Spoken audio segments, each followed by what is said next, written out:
Halo semua, salam sejahtera Malaysia. Selamat datang ke channel Fels Lifestyle. Saudara-saudara yang amat dihormati, semua para penonton yang amat saya hormati, tuan-tuan dan puan.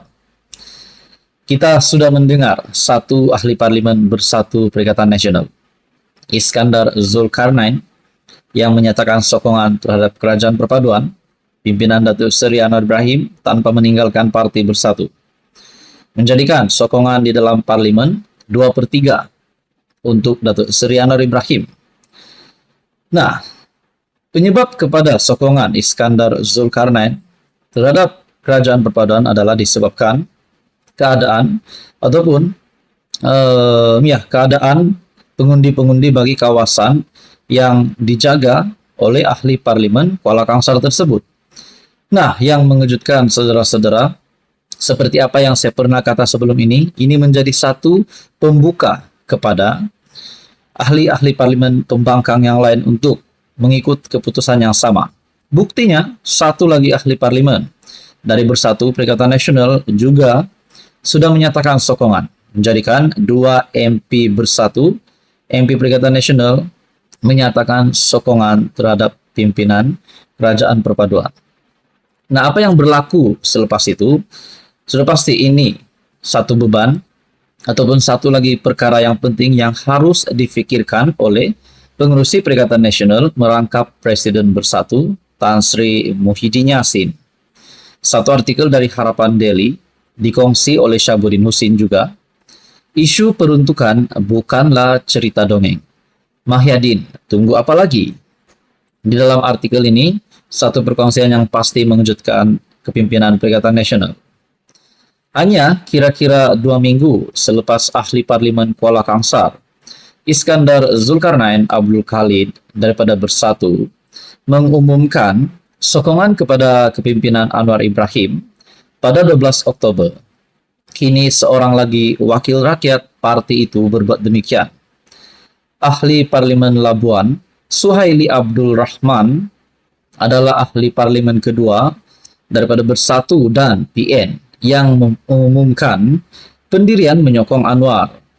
Tidak jauh berbeza dengan Iskandar Zulkarnain yang memberi alasan perlukan peruntukan dan kesukaran dalam memberi khidmat kepada rakyat di kawasannya sebagai alasan mengalih sokongan kepada Anwar.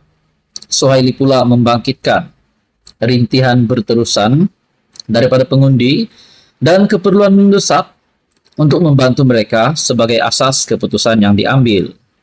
Tambahan lagi, menurut Suhaili, rakyat Labuan sudah lama merintih akibat berdepan kos sara hidup tinggi, selain masalah bekalan air dan elektrik sejak hampir 15 tahun lalu tanpa sebarang penyelesaian. Begitupun sama seperti Iskandar Zulkarnain, Suhaili juga mengumumkan beliau akan tetap taat dan setia kepada Bersatu selain ingin terus kekal menjadi ahli parti tersebut. Nah, mungkin ada di antara kita semua yang akan berfikir, akan membuat pandangan spekulasi. Adakah kedua-dua ahli parlimen dari Bersatu Perikatan Nasional yang menyatakan sokongan terhadap kerajaan perpaduan ini bakal dikenakan tindakan sehingga mereka mungkin boleh dipecat? Nah, semua itu mungkin kita nantikan apa yang akan berlaku. Dalam artikel ini juga, dalam tulisan tersebut berdasarkan maklumat, didapati isu peruntukan bukanlah cerita dongeng, dan ia benar-benar merupakan hambatan yang meresahkan bagi ahli-ahli parlimen blok pembangkang ketika ini. Dengan itu dinyatakan, jika PN terus keras hati dan degil untuk datang berbicara dengan kerajaan, saya dengan jelas menyebut bahwa ada beberapa ahli parlimen lain lagi akan mengambil langkah sama seperti Iskandar Zulkarnain. Jika saya pun boleh dapat maklumat berkenaan, mustahil pimpinan Bersatu dan PN tidak mengetahuinya. Begitu saudara-saudara tonton puan di dalam ulasan ini lagi, berikutan PN sehingga kini masih lagi keberatan, degil dan keras hati untuk datang berbincang dengan kerajaan bagi membincangkan soal peruntukan yang diperlukan itu. Tindakan 2 MP ini tidak lain adalah salah Muhyiddin selaku pengerusi PN dan ketua blok pembangkang. Muhyiddin harus membuang ego dan keras hatinya. Ia kemudiannya disusuli dengan semua ahli parlimen pembangkang akhirnya diberikan peruntukan tahunan bagi kawasan masing-masing. Jika Mahyadin rasa malu, cukup atas kapasitinya sebagai ketua blok pembangkang untuk beliau membuat kenyataan media saja berkenaan dengannya, dan kemudian biarlah Hamzah Zainuddin selaku ketua pembangkang mengadakan perbincangan dengan Fadila Yusuf, timbalan Perdana Menteri yang telah diberi tugas oleh Anwar. Malah Anwar pernah menyebut, hari ini selesai perbincangan dengan Fadila, esok peruntukan akan segera disalurkan. Maka nak tunggu apa lagi? Soal Syahbudin Musin. Namun kenapa masih mahu diseksa ahli-ahli parlimen dengan kesengsaraan 4 tahun lagi menjalankan kewajiban tanpa peruntukan? Atau Mahyadin tak kisah melihat lebih ramai lagi ahli parlimen PN bertindak seperti Kuala Kangsar dan Labuan selepas ini? Apa komen Anda berkaitan dengan isu ini? Teruskan bersama di dalam channel ini untuk info yang seterusnya. Mohon bantu channel ini dengan menekan butang like, share, dan juga subscribe. Halo semua, salam sejahtera Malaysia, tuan-tuan dan puan yang amat dihormati semua. Pada pilihan raya umum ke-15 yang lepas, sudah pasti kita melihat ada pemimpin-pemimpin ataupun calon pemimpin daripada parti yang tidak dicalonkan ataupun tidak menjadi calon. Akhirnya kita dapat melihat juga ada yang melompat parti, ada yang bertanding atas tiket bebas dan menang dan menyertai parti lain daripada parti yang pernah beliau sertai. Ada yang keluar parti, ada yang lompat parti, dan sebagainya. Nah, kita dapat lihat juga ada juga pemimpin yang dipecat daripada parti. Contohnya Tan Sri Anwar Musa. Dan begitu juga Syaidan Kasim yang bertanding bebas dan akhirnya menang dan menyertai Perikatan Nasional. Nah, apa terjadi kepada dua pemimpin ini selepas mereka kita dapat lihat bukan lagi di dalam sebahagian daripada kerajaan? Saudara-saudara yang amat dihormati, tuan-tuan dan puan, mungkinkah Tan Sri Anwar Musa, Syaidan Kasim akan berkemungkinan mendapat jawatan yang lebih tinggi di dalam kepimpinan Perikatan Nasional, ataupun mungkin PAS? Nah, saudara-saudara, mungkinkah Tan Sri Anwar Musa tidak mustahil juga menjadi timbalan Presiden PAS, menjadi Presiden PAS? Dan begitu juga Syaidan Kasim. Mungkin juga beliau akan mendapat jawatan yang tertinggi di dalam kepimpinan Perikatan Nasional. Semua itu boleh berlaku. Tapi saudara-saudara, tuan-tuan dan puan, satu artikel hari ini dari Malaysia Kini mengesahkan jawatan baru untuk kedua-dua bekas bos besar UMNO, bekas pemimpin UMNO ini. Satu artikel dari Malaysia Kini berkongsi, dua bekas pemimpin UMNO dilantik EJK PAS Pusat.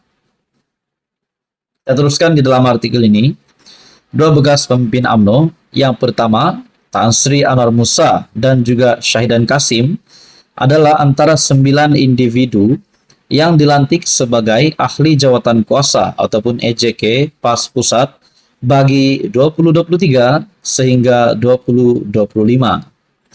Setiausaha Agung PAS Taqiyuddin Hasan dalam satu kenyataan berkata, pelantikan jawatan tersebut dibuat pada mesyuarat jawatan kuasa kerja parti itu.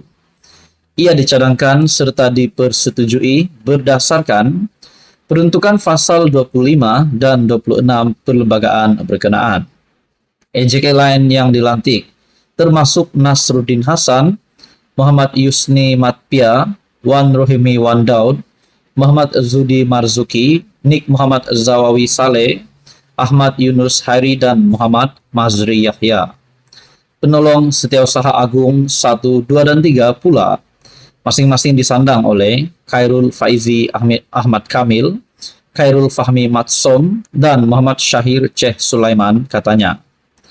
Anwar dan Syaidan adalah antara ahli UMNO yang dipecat kerana dipecat keahlian mereka pada mesyuarat Majlis Kerja Tertinggi MKT parti itu sebelum PRU 15 pada tahun lepas. Anwar yang juga bekas Setiausaha Agung UMNO menyertai PAS pada Jun lalu. Bekas ahli parlimen Ketere itu juga adalah pengurusi NGO Muafakat Nasional. Syaidan pula adalah bekas ahli parlimen Arau dari BN tetapi dipecat daripada UMNO selepas bertanding di kursi Parlimen pada PR 15 atas tiket PN selepas namanya tidak tersenarai sebagai calon. Bekas ahli MKT UMNO itu bagaimanapun berjaya mempertahankan kursi Arab. Rupanya Syahid dan Kasim dipecat daripada UMNO selepas bertanding di kursi parlimen itu pada PR15 atas tiket PN. Jadi saudara-saudara, selain itu Taqiyuddin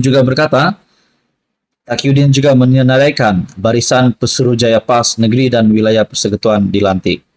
Saudara-saudara, mungkinkah selepas ini tidak mustahil juga Syahidan Kasim dan Anwar Musa bakal mendapat jawatan yang lebih tinggi lagi di dalam kepimpinan PAS? Apa komen Anda? Teruskan bersama di dalam channel ini untuk info yang seterusnya.